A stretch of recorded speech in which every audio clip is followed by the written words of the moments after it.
Get ready, because today we're going deep into magnetism. Deep. But not just any magnetism. We're No. talking about the kind that's all sparked by electricity. Yeah. You know, you sent over this chapter from a science textbook. Mm-hmm. And get this. What? It might even be from India. Oh, wow. How cool is that? Yeah. It mentions 220 V electricity, Oh. which is kind of a clue. Yeah. And it just makes me even more curious about what we're going to uncover. I love that. Yeah. I love that. What's interesting is how the textbook starts things off. Okay. It links magnetism to something you've definitely felt. Yeah. You know that heat Mm-hmm. that radiates off a wire when electricity flows through it? Yeah. It's like they're saying, hey, remember that electricity stuff? Yeah? Well, it does more than just make things hot. Okay. I'm intrigued, but hold on. Yeah. How did anyone even figure out that electricity and magnetism were even connected in the first place? Well, that's where our friend Hans Christian Ørsted comes in. Oh. Picture this. It's 1820, and he's in his lab playing with electricity, Okay. and suddenly a compass needle nearby Yeah. goes totally bonkers. What? It starts spinning like it's at a rave. No way. Seriously. Yeah. Just from electricity. Yep. Wow. This seemingly small observation was a total game changer. Okay. It was like Ørsted had pulled back a curtain Yeah. and revealed this hidden connection between electricity and magnetism, Mm-hmm. two forces everyone thought were totally separate.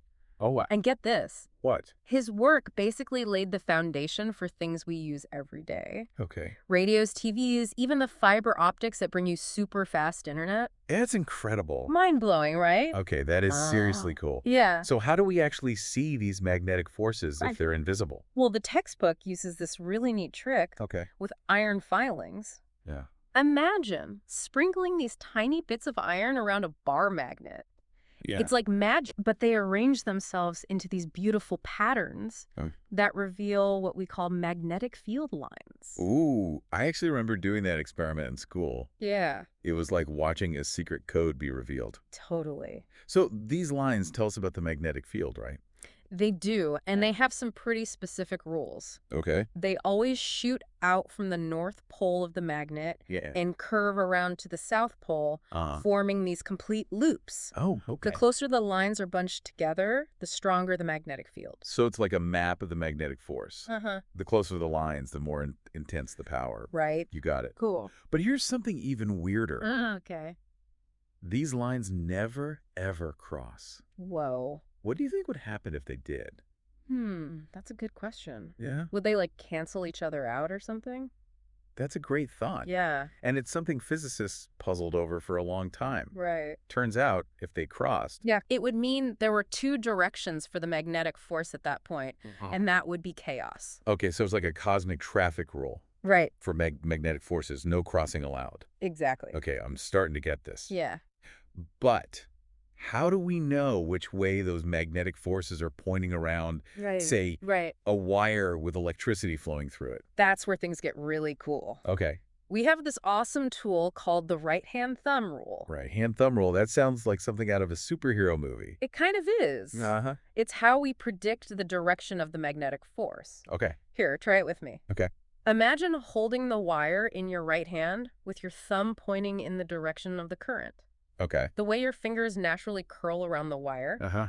that shows you the direction of the invisible magnetic field lines. Wait a minute. Yeah. You mean like the same way my compass app works? Exactly. Right. That little compass needle is responding to the Earth's magnetic field, which we can actually trace back to electric currents deep within our planet. Whoa. That is so cool. Yeah. So even something as simple as using my phone to find my way is based on this fundamental connection between electricity and magnetism. Totally. It's everywhere. It really is. Yeah. The textbook even gives the example of power lines. Okay. Those giant metal cables carrying electricity above our heads. Yeah. Yeah. Yeah, they're surrounded by magnetic fields too, thanks to this same principle. Okay, so that brings up something I've always wondered about. Yeah. Are those magnetic fields around power lines, dangerous or anything? Great question. Yeah. And it's something scientists are still studying. Right. Those power lines use AC current, Okay. which is a whole other ball game compared to the DC current we're discussing now. All right, fair enough. We'll have to dive into that another time. Definitely. So from straight wires, the textbook then jumps to talking about Yes. loops of wire Yeah. and something called solenoids. What's the deal with those and why are they important? Imagine taking that straight wire and bending it into a circle. Okay. Suddenly, those circular magnetic field lines we were talking about, Yeah. they start to bunch up in the center of the loop, Uh-huh. creating a more uniform, focused field. So it's like concentrating the magnetic force. Exactly. Right. And a solenoid is just a bunch of these loops stacked together Right. like a coil. Uh-huh. What's super cool is that this coil starts behaving like a bar magnet with a north and south pole. Wow. We've essentially created a magnet out of thin air That's mind-blowing. just by using electricity and a coil of wire. So we're not just observing magnetism anymore, we're Right. building it. You got it. That is so cool. And this brings us to one of the most incredible inventions, Okay. the electromagnet. Okay, I'm ready for this. Tell me everything. Picture a solenoid. All right.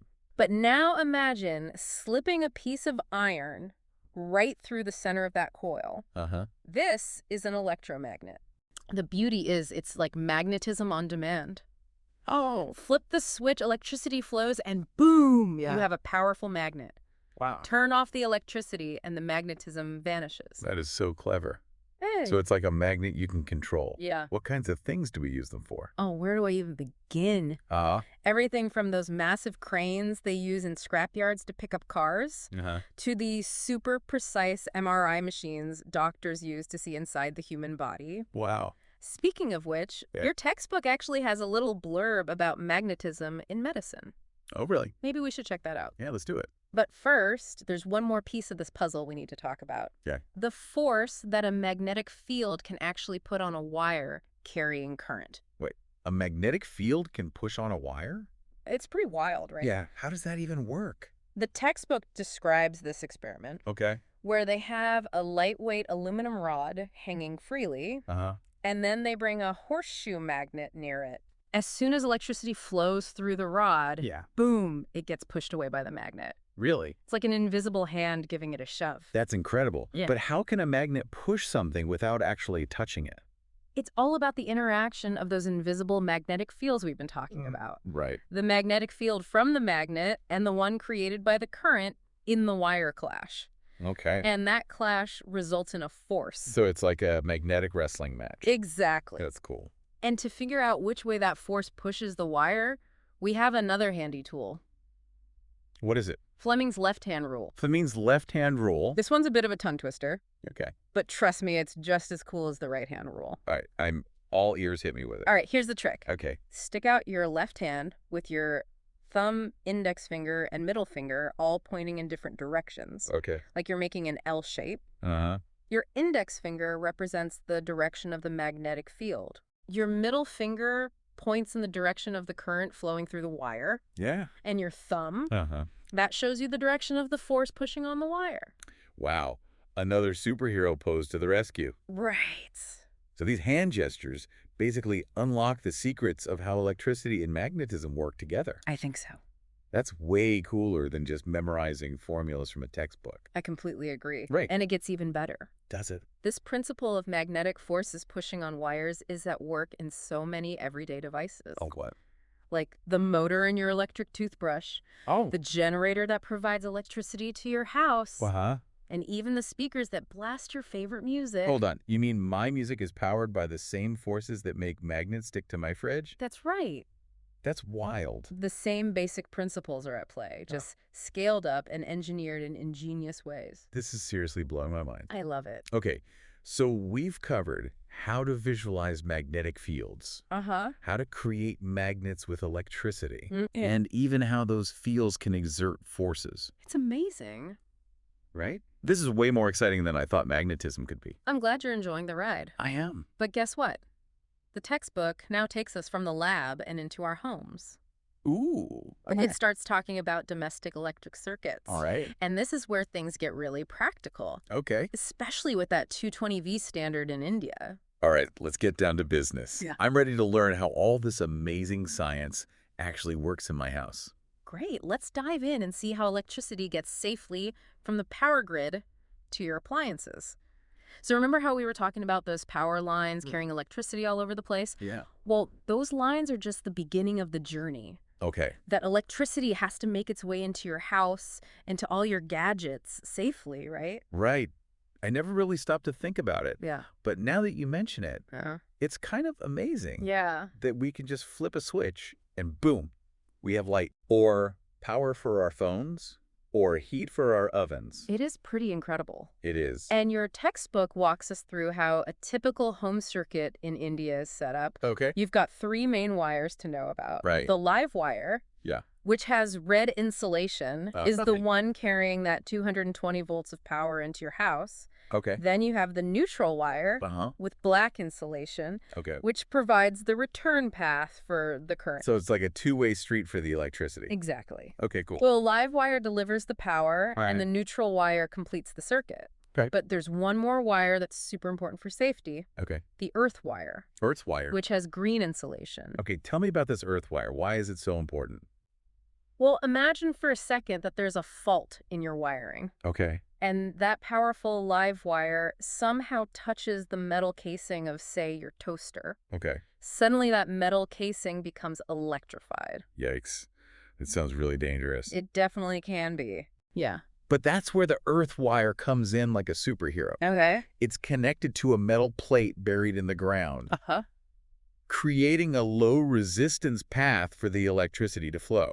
Okay. So if there's a fault, yeah, instead of that electricity surging through you if you touch the toaster, right, it takes the easy route down to the ground through the earth wire. So it's like a safety valve that redirects the electricity away from danger. Exactly. That's brilliant. It's a simple concept, but incredibly effective in preventing electric shocks. That's awesome. But there's another safety hero in your home's electrical system that we need to talk about. Okay. Fuses. Oh, fuses. I remember those from my childhood. My dad used to have a whole box of them in the basement. Yeah. But I never really understood what they did. Think of a fuse as a bodyguard for your electrical circuits. Okay. It's a thin wire designed to melt and break the circuit. Okay. If too much current starts flowing through it. Remember that heating effect of current we talked about earlier? Yeah. That's the key to how fuses work. So if there's a sudden surge of electricity, the fuse heats up and breaks, stopping the flow before things get out of control. You got it. It's like a sacrificial element that protects the entire circuit and all the appliances connected to it. Right. It's much better for a little fuse to melt than for your wiring to overheat and potentially start a fire. That makes a lot of sense. Yeah. But what would cause those sudden surges of electricity in the first place? Well, the textbook mentions 2 main culprits. Okay. Overloading and short circuits. Okay. Overloading is basically what it sounds like. Right. You're trying to draw too much power from a single circuit. So like plugging in a million things into one outlet. Exactly. Okay. Each circuit in your house is designed to handle a certain amount of current. Right. If you plug in too many appliances, like a space heater, a hairdryer, and a microwave all at the same time, you're essentially forcing too much electricity through the wires. And that can cause the fuse to blow? It definitely can. Okay. The wires start to heat up, and if the current gets too high, that little fuse melts, breaking the circuit and preventing a potential disaster. Wow, so those little fuses are pretty important. They are essential. Okay, that's overloading. Yeah. What about those short circuits? They sound kind of scary. A short circuit is basically a shortcut for electricity. Okay. It happens when the live wire comes into direct contact with the neutral wire, bypassing the intended path through your appliances. And what's wrong with that? Doesn't the electricity just flow back to where it came from? It does, but the problem is that a short circuit creates a path of extremely low resistance. Okay. Remember Ohm's law. Current equals voltage divided by resistance. Right. So if the resistance drops suddenly, the current spikes way up. So it's like a dam breaking. Uh-huh. All that electricity suddenly has a wide open path to flow through. Exactly. And that sudden surge of current generates a lot of heat, which can melt wires, cause sparks, and potentially start a fire. Yikes. Luckily, that faithful fuse senses that spike in current and quickly melts, breaking the circuit before things get out of control. Wow, so fuses really are little lifesavers. Absolutely. I'm definitely started to appreciate all these safety features built into my house. They're there for a reason. Yeah, but hold on. Didn't we skip over something?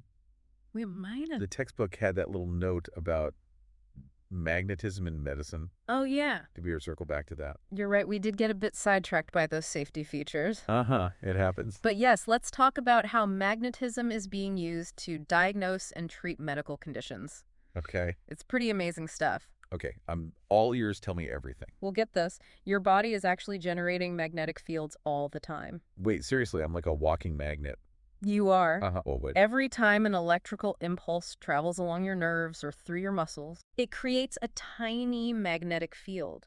Really? Even your thoughts generate incredibly weak magnetic fields. That's wild. It is. But the textbook mentioned that the strongest magnetic fields in our bodies come from the heart and the brain. All right. Why those two organs? Well, both the heart and the brain rely on electrical signals for their functioning. Okay. The heart has its own electrical system that controls the rhythm of your heartbeat. And the brain is essentially a vast network of neurons communicating through electrical impulses. Right. All that electrical activity generates measurable magnetic fields. So how does that translate into medical applications? Yeah. How can we use these magnetic fields to diagnose or treat illnesses? That's where the magic of MRI comes in. MRI. Magnetic resonance imaging, or MRI, is a revolutionary technology that exploits the magnetic properties of atoms within our bodies. Okay. It's like taking a detailed picture of your insides without having to cut you open. Wow, that sounds incredibly advanced. It is. How does it actually work? It's a little complicated. But basically, an MRI machine creates a super strong magnetic field around the patient. This magnetic field aligns the atoms in your body in a specific way. Okay. Then the machine sends out radio waves that cause these aligned atoms to emit signals. By measuring these signals, the machine can create detailed images of your organs, tissues, and even blood vessels. So it's like using magnetism to map out the inner workings of our bodies. That's a great way to put it. That's pretty cool. And the applications are vast.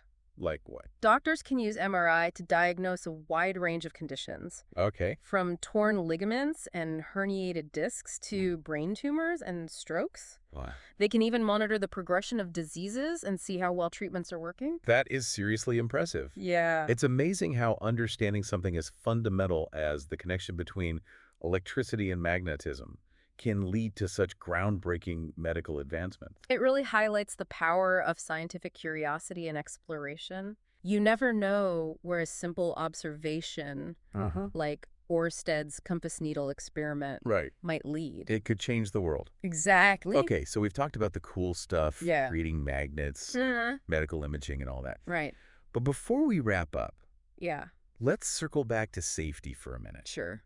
That earth wire and those fuses we talked about earlier, they're super important, right? Absolutely. Those safety features are often taken for granted. Yeah, I guess so. But they're crucial for protecting us from the potential dangers of electricity. Right. Can you remind us one more time how fuses work? Sure. It's such a simple but clever concept. It is. Think of a fuse as a weak link in the chain. Okay. Designed to break under pressure. It's a small wire with the specific melting point. Okay. When the current flowing through the wire exceeds its limit, the wire heats up and melts, interrupting the flow of electricity. So it's like a self-destruct button that prevents a bigger disaster. Exactly. That's so cool. It's a small price to pay for preventing an appliance from overheating or a wire from catching fire. That makes sense. But just to recap, why would the current sometimes exceed its limits in the first place? We talked about the two main reasons earlier. Okay. Overloading and short circuits. Right. Overloading happens when you try to draw too much current from a single circuit. Okay. Like plugging in a bunch of power-hungry appliances into one outlet. Right, like trying to force too much water through a narrow pipe. Perfect analogy. Yeah. Electrical wires have a limited capacity for carrying current, just like a pipe has a limited capacity for carrying water. Okay. If you exceed that capacity, things can get messy. And I'm guessing that something is usually a blown fuse or worse. You got it. Yeah. It's always better to spread the load and use multiple outlets, or even consider getting an electrician to install additional circuits if you need them. Makes sense. So overloading. And what about short circuits? What causes those? A short circuit is essentially a shortcut for electricity. It happens when the live wire comes into direct contact with the neutral wire or the earth wire, creating a path of very low resistance. And why is low resistance a problem? Yeah. Doesn't electricity want to take the path of least resistance? It does, but the problem is that a sudden drop in resistance causes a huge spike in current. Right. Remember Ohm's law? Yeah. Current equals voltage divided by resistance. If the resistance drops significantly, Yeah. the current can skyrocket. It's like opening a floodgate. Yeah. The electricity rushes through the path of least resistance and things can get out of hand quick. Exactly. That's where the earth wire comes in. Okay. With providing a low resistance path to the ground, it can divert that surge of current away from the appliance and prevent a shock to the user. Like a safety net catching the electricity before it can cause harm. Precisely. And it's important to note that even though fuses and earth wires provide valuable protection, Right. it's crucial to practice electrical safety in our homes. Right, like not overloading outlets, being careful with frayed cords. Yes. And making sure appliances are properly grounded. You got it. It's always better to be safe than sorry when it comes to electricity. Well said. Wow, this deep dive has been electrifying, to say the least. It has. We've explored the invisible forces of magnetism, uncovered the secrets of electromagnetism, and even delved into the complexities of household circuits. Yeah. It's amazing how physics is woven into every aspect of our lives. And we've seen how a single observation, like Ørsted's accidental discovery, can spark a revolution in scientific understanding, leading to countless technological advancements and medical breakthroughs. It's a reminder that the world is full of wonders waiting to be discovered. Absolutely. And even a seemingly simple textbook chapter can unlock a universe of knowledge. Speaking of that textbook chapter, I'm curious about something. Okay, what is it? It mentioned that the potential difference between the live and neutral wires in India is 220 V. I wonder how that compares to other parts of the world and what implications it might have for electrical safety. That's a great question, and it highlights the importance of being aware of the specific electrical standards in different regions. Right. Maybe we can explore that further in our next deep dive. That is a great question. Yeah. I've definitely noticed different outlets and plugs when I've traveled, Right. but I never really stopped to think about why that is. Yeah. It makes sense that different countries might have different electrical systems. So what's the deal? Why do some countries use 220 V and others use 110 V? It's a mix of historical factors, infrastructure decisions, and safety considerations. Okay.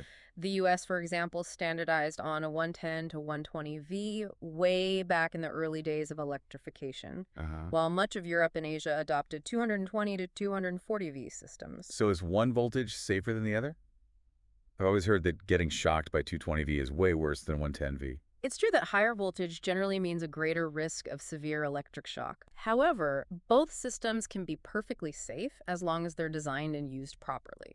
Okay. Think of it like driving a car. Okay. A sports car can go faster than a minivan. Yeah. But both can be safe if you follow the rules of the road and drive responsibly. That's a good analogy. So it's not really about one voltage being inherently better or worse. Right. It's more about understanding the differences and taking the appropriate precautions. Exactly. And your textbook actually hints at some of the trade-offs. Okay. Lower voltage systems like the 110V standard in the U.S. require thicker wires to carry the same amount of power, which can be more expensive and less efficient for long-distance transmission. So higher voltage systems are more efficient. It's like they can deliver the same punch with less effort. Precisely. Higher voltage means lower current for the same power output. Right. And lower current means less energy lost as heat in the wires. Okay. That's why most countries have opted for 220 to 240 V systems. That makes sense. So it's a balancing act between safety and efficiency. You got it. But regardless of the voltage, the key takeaway is that electricity demands respect. Oh? It's a powerful force that can be incredibly useful. Yeah. But it can also be dangerous if not handled properly. Right. So what are some universal safety tips that everyone should keep in mind no matter where they are in the world? Well, first and foremost, always be aware of the voltage in your region. Okay. And make sure you're using appliances and devices that are compatible with that voltage. Yeah. Don't try to plug a 110V hairdryer into a 220V outlet. Oh. Or you might end up with a very expensive and potentially dangerous paperweight. Yikes. I can see how that could be a recipe for disaster. Another important tip is to avoid overloading outlets. Right. We talked about this earlier, but it bears repeating. Yeah, for sure. Don't plug in a bunch of power-hungry appliances into one outlet or extension cord. Okay. It's like trying to cram too much stuff into a suitcase. Eventually, something's got to give. And I'm guessing that something is usually a blown fuse or worse. Yeah. It's always better to spread the load and use multiple outlets, or even consider getting an electrician to install additional circuits if you need them. Makes sense. So voltage outlets overloading. What else should people watch out for? Keep an eye on those cords and plugs. Okay. Frayed cords, cracked insulation, or loose plugs are all warning signs that something's not right. Don't try to fix them with tape or makeshift repairs. Yeah. Just replace them. It's a small investment for peace of mind. And what about water? I know water and electricity are a dangerous combination. You're absolutely right. Water is an excellent conductor of electricity. So always keep electrical appliances and outlets away from water sources. Okay. Never use electrical devices with wet hands, and be extra careful in bathrooms and kitchens where water is present. It sounds like common sense, but it's easy to forget these basic safety rules when you're rushing around. That's why it's important to be constantly aware and to teach children about electrical safety from a young age. Yeah, that's a good point. Electricity is a powerful force that can make our lives easier and more enjoyable. But it requires our respect and caution.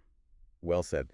This deep dive has been absolutely fascinating. It has. We've gone from those simple iron filings revealing invisible magnetic fields to understanding how electricity flows through our homes, and even how magnetism is being used in cutting-edge medical technologies. It's pretty amazing. It is. It's a reminder that science is not just about abstract theories and equations. Yeah. It's about understanding the world around us and harnessing its power for good. And who knows, maybe this deep dive has sparked a newfound curiosity in you. I hope so. Inspiring you to explore the world of science and make your own discoveries. That'd be awesome. The beauty of learning is that the journey never ends. That's true. There's always something new to uncover, a new connection to make, a new mystery to unravel. Beautifully said. Thanks for joining us on this electrifying adventure into the world of magnetism and electricity. My pleasure. Until next time, stay curious and stay safe.